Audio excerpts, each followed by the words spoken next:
আমরা নির্বাচন কমিশনের এই সিদ্ধান্তকে স্বাগত জানাচ্ছি। পশ্চিমবঙ্গের মানুষ বর্তমান সরকারকে বিসর্জন দেবার জন্য প্রস্তুত। এই প্রকৃত পরিবর্তনের মধ্যে দিয়ে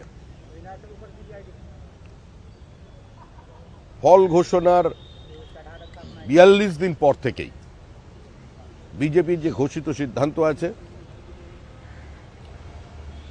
আমরা মানুষের সামনে যা বলেছি, সরকারি কর্মচারীদের সপ্তম পে কমিশনের হিসাবে ডিএ পাওয়ার জন্য যে প্রক্রিয়া সেটা শুরু হয়ে যাবে। মহিলাদের জন্য কেন্দ্রীয় সরকারের নির্দিষ্ট যে তহবিল রাখা আছে সেটা ডিস্ট্রিবিউশন শুরু। অন্নপূর্ণা লক্ষ্মী ভাণ্ডারের মধ্যে দিয়ে ৩,০০০ টাকা করে প্রতি মাসে আমাদের দেওয়ার যে কমিটমেন্ট সেটা থাকবে। পশ্চিমবঙ্গের মানুষ এবং পশ্চিমবঙ্গের আপামর জনসাধারণ যারা পরিস্থিতির বাধ্যবাধকতায় আজকে গিয়ে পরিযায়ী শ্রমিক হয়ে গেছেন, অন্তত তারা আগামী ১ বছরের মধ্যে পশ্চিমবঙ্গে নতুন কর্মসংস্থানের সুযোগ তৈরি হবে, তারা আসবেন। এবং আমাদের যে লক্ষ্য, পশ্চিমবঙ্গে ভারী শিল্পের জন্য বিনিয়োগ, শুধু কৃষি শিল্পের সহাবস্থান নয়, কিংবা ৩ ফসলি জমি অধিগ্রহণের মধ্যে দিয়ে নয়, কৃষকের জমি যদি অধিগ্রহণ করা হয় বাজার দরের থেকে ৩ গুণ বেশি মূল্য, সোলেসিয়ামকে ডাবল করা এবং নির্দিষ্ট শিল্পে কৃষকের অংশীদারিত্বকে প্রতিষ্ঠা করা, এই তিনি আমরা যাচ্ছি। মেধার মর্যাদা দিয়ে নিয়োগ শুরু হবে। এই সরকারের প্রাতিষ্ঠানিক দুর্নীতির কারণে যারা বঞ্চিত হয়েছেন চাকরি প্রার্থীরা, তাদের ৫ বছরের জন্য যে বয়সের রিল্যাক্সেশন সেটা থাকবে। এবং পশ্চিমবঙ্গের প্রকৃতির বিরুদ্ধে যে যুদ্ধ ঘোষণা করেছিল তৃণমূল কংগ্রেস, মানুষের জল, জঙ্গল, জমি কেড়ে নেওয়ার যে অবস্থা তৈরি হয়েছিল, সেটাকে যে কোনো মূল্যে সরকারে আসার সঙ্গে সঙ্গেই সেটা বন্ধ হবে। এবং একই সঙ্গে যাদের পাট্টা কেড়ে নেওয়া হয়েছে তাদের দিকে সরকার নজর রাখবে। আইন শৃঙ্খলার সার্বিক পরিবর্তনের মধ্যে দিয়ে আইনের শাসন প্রতিষ্ঠা করে পশ্চিমবঙ্গের মাটিতে আমরা একটা জিনিস প্রতিষ্ঠিত করতে চাই, যে নতুন সরকার আসছে সেটা যেন সর্বস্পর্শী এবং সর্বব্যাপী হয়। এবং সেই হিসেবেই আমরা আমাদের সংকল্পপত্র তৈরি করছি, সারা পশ্চিমবঙ্গের সর্বত্র মানুষদের সঙ্গে নিয়ে। এবং সর্বোপরি যে বিভাজনের রাজনীতি এ রাজ্যে তৈরি হয়েছে, ঘৃণার রাজনীতি তৈরি হয়েছে, হানাহানির রাজনীতি তৈরি হয়েছে, প্রকাশ্যে দাঙ্গা প্ররোচনা দেওয়ার যে রাজনীতি তৈরি হয়েছে, এগুলো বন্ধ করা হবে। যারা এগুলো করবেন, এ ধরনের ঘৃণা ছড়াবার চেষ্টা করবেন, র্যাডিক্যালাইজেশনের চেষ্টা করবেন, তাদের অবিলম্বে গ্রেপ্তার করা হবে।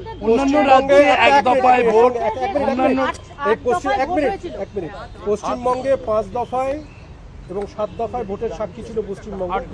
হ্যাঁ, গতবারে 8 দফা হয়েছিল, এবারে 2 দফায়। গতবারে কিন্তু প্রচুর হিংসা হয়েছিল, তো এবারে আইন শৃঙ্খলা নিয়ে মানে এই যে হিংসা, এই 2 দফায় ভোটে আপনারা কি মনে করছেন? এই জায়গাটা খুব গুরুত্বপূর্ণ বিষয়। আমরা কি মনে করছি তার থেকে বড় কথা হলো নির্বাচন কমিশন কি মনে করছে। আমরা এখনো বলছি, এসআইআর প্রক্রিয়া চলাকালীন যে হিংসা আমরা দেখেছি, সরকারের অসহযোগিতা দেখেছি, আমাদের ফর্ম 7 জমা নেওয়ার পরেও যেগুলো এআরও এবং ইআরওরা সিস্টেমে আপলোড করেনি, পুলিশ বেআইনিভাবে আমাদের ফর্ম 7 যারা বাজেয়াপ্ত করেছে। এবং সর্বোপরি ফর্ম 7 আমরা জমা দেওয়ার পরেও এখনো আমরা যে জমা দিয়েছিলাম সেগুলোর শুনানি ছাড়া মাঝপথে হঠাৎ এসআইআর বন্ধ করে নির্বাচন করা যাবে না। এসআইআর প্রক্রিয়ার উপরে আমাদের নজর আছে। নো এসআইআর নো ভোট আমাদের অতীতে যে স্ট্যান্ড ছিল সেটাই থাকবে। প্রথম দফায় উত্তরবঙ্গের যে আসনগুলি সেগুলিতে ভোট হওয়ার কথা, এবং দ্বিতীয় দফায় তুলনামূলক দক্ষিণবঙ্গে প্রথমটা 152, দ্বিতীয়টা 142 কেন্দ্রের ভোট। এই যে বিভাজন, এটা ঠিকঠাক দুই দফায় এটা তো আর বিভাজনের রাজনীতি নয়। পশ্চিমবঙ্গে এখন সবকিছুতেই বিভাজন চলছে। এক দফায় ভোট হলে কিছু মানুষ আরো খুশি হতেন, দু দফায় করেছেন, আমরা স্বাগত জানাচ্ছি। অন্যান্য রাজ্যে এক দফায় ভোট, অন্যান্য রাজ্যে এক দফায় ভোট, শুধু পশ্চিমবঙ্গে এই যে 5 রাজ্য এর মধ্যে শুধুমাত্র পশ্চিমবঙ্গেই 2 দফায় ভোট করতে হচ্ছে।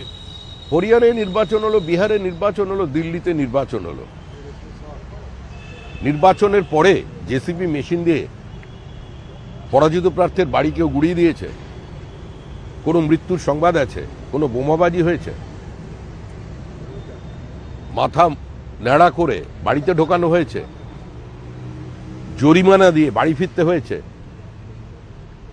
অটো চালক, টোটো চালকের রুট বন্ধ করে দেওয়া হয়েছে? বাসের কন্ডাক্টরকে বাস থেকে নামিয়ে দেওয়া হয়েছে? দোকান বন্ধ করে দেওয়া হয়েছে? থুতু ফেলে সেটা তাকে দিয়ে চাটানো হয়েছে? এই ঘটনা কোথাও ঘটেছে? কোনো জায়গায় মৃত্যুর খবর আছে? গণধর্ষণের খবর আছে ভোটকে কেন্দ্র করে?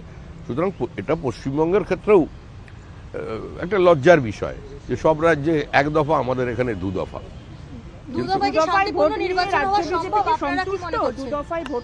আমরা তো স্বাগত জানাচ্ছি। এবার সন্তোষ অসন্তোষের কোনো প্রশ্ন নেই। আমরা নির্বাচন কমিশনের উপরে আস্থা রাখছি, একটি সাংবিধানিক সংস্থা। আমরা মনে করি তারা এখানে শান্তিপূর্ণ ভোট করাতে সক্ষম হবেন এবং তার আগে একটা ভেজাল মুক্ত, ত্রুটিমুক্ত ভোটার লিস্ট মানুষকে উপহার দেবেন। কমিশন বলছে হিংসাবিহীন।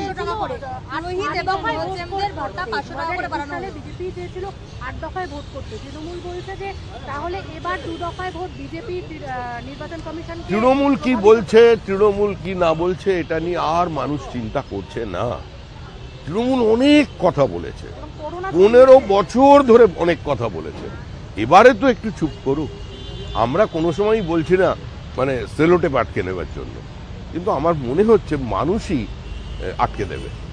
পুরোহিত এবং মুসলিমদের 500 টাকা করে ভাতা বাড়ানো হলো, ভোটের আগে 2000 করে হয়ে গেল। আমি এ নিয়ে কোনো মন্তব্য করতে চাই না। 500 টাকা বাড়াতে পারেন, 1000 টাকা বাড়াতে পারেন, 3000 টাকা বাড়াতে পারেন। যারা ভাতা নেবেন তারা এটা জানেন, এই ভাতাটা তাদেরই টাকা। এই ভাতা দিয়ে আপনি মনে করছেন নির্বাচনী বৈতরণী পার করবেন? এটা সম্ভব নয়। দেখুন, পশ্চিমবঙ্গে প্রবল হিংসার পরেও, নির্বাচনের পরে বিডিওকে দিয়ে ভোট লুটেও পরেও, মানবরূপী এক অসুরকে দিয়ে নির্বাচন পরিচালনা করার পরেও পঞ্চায়েত নির্বাচনে আমরা 11,000-এর বেশি আসনে জয়ী হয়েছি। অনেক জায়গায় আমরা পঞ্চায়েত তৈরি করেছি।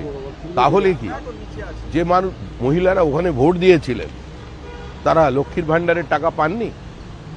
তারা ওখানকার বাচ্চা বাচ্চা মেয়েরা সাইকেল পাননি বা কন্যাশ্রী পাননি? পেয়েছেন তো।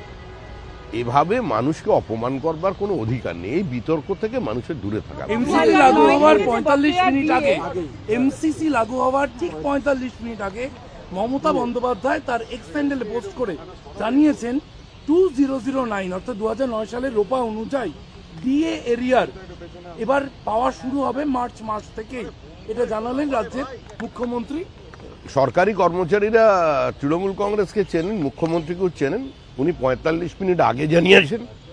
আর ওদের কাছে রাজনীতিতে তো খেলা। ঠিক 90 মিনিট হওয়ার আগে, মানে ঠিক 2 মিনিট আগে এই মানুষরাই তৃণমূল কংগ্রেসের জালে বল ঢুকিয়ে দেবে। না, এটাতে এই যে এটা ঘোষণা করলেন, বলছে মাস্টার স্ট্রোক পুঞ্জীবিত ক্ষোভ এড়াতেই কি এই ধরনের এটা কি কোনো? আর সমস্ত ভাবাভাবির দিন শেষ। মানুষ নতুন সরকার মে মাসের 2য় সপ্তাহে দেখতে পাবে। রাইটার্স বিল্ডিং থেকে আমরা সরকার পরিচালনা করব। মুখ্যমন্ত্রী উদ্যোগটাকে নিয়ে কি বলবেন? বলছি মুখ্যমন্ত্রী এই স্ট্রোকটাকে নিয়ে কি বলবেন যে হঠাৎ করে আজকে এই যে আজই এতগুলো ঘোষণা, আজ সকাল থেকেই সকলে জানতো কমিশন কি ডিক্লেয়ার করেছিল, আজই ভোট ডিক্লেয়ার। বিষয়টা হচ্ছে অনেকেই ভালো স্ট্রোক নেন, কিন্তু সরাসরি যদি পয়েন্ট কিংবা গালিতে ওই ফিল্ডার দাঁড়িয়ে থাকে কি হবে? এসব দিয়ে আর নির্বাচন হবে না। বিভাজনের রাজনীতি দিয়ে, হিংসা দিয়ে, সরাসরি একটা সম্প্রদায়কে অন্য সম্প্রদায়ের দিকে লেলিয়ে দিয়ে কিছু একটা সম্প্রদায়কে দিয়ে আরেকটা সম্প্রদায়কে ধ্বংস করার হুমকি দিয়ে 1 মিনিটে খতম করে দেওয়ার হুমকি দিয়ে যারা নির্বাচন করতে চলেছেন, মানুষ 1 সেকেন্ডে বোতাম টিপে তাদের বিসর্জন শেষ দেবে। প্রশ্ন, কমিশন বলছে যে তারা সকলের কথা বিবেচনা করে তারা মনে করেছেন 2 দফাতে ভোট করাই ভালো, ক্রমশ এই দফাগুলো কমিয়ে আনলেই সকলের সুবিধা, এবং ভয়মুক্ত ভোট করতে তারা আশ্বাস দিচ্ছেন পক্ষপাতহীন ভয়মুক্ত ভোট হবে, এটা কমিশন আশ্বাস দিচ্ছে। কমিশনের ওপরে তো মানুষের আস্থা আছে, সেই জন্যই তো মানুষ এসআইআর চেয়েছেন। পশ্চিমবঙ্গের মানুষ তো এসআইআরকে সমর্থন করছেন, অংশগ্রহণ করেছেন, এবং যারা বিভ্রান্তি ছড়িয়েছিলেন এবং যারা বিভ্রান্ত হয়েছিলেন তারাও বুঝে গেছেন যে গল্প শেষ। আসল সত্যটা কি, যা করেছে তৃণমূল কংগ্রেস করেছে, তৃণমূল কংগ্রেসকে যেটা করার সেটা মানুষ করে দেবে। আমাদের ভিডিও ভালো লাগলে লাইক এবং শেয়ার করুন। কমেন্ট সেকশনে গিয়ে জানান আপনাদের মতামত। আরও ভিডিও পেতে আমাদের চ্যানেল সাবস্ক্রাইব করুন এবং প্রতি মুহূর্তে খবরের আপডেট পেতে প্রেস করুন বেল আইকন।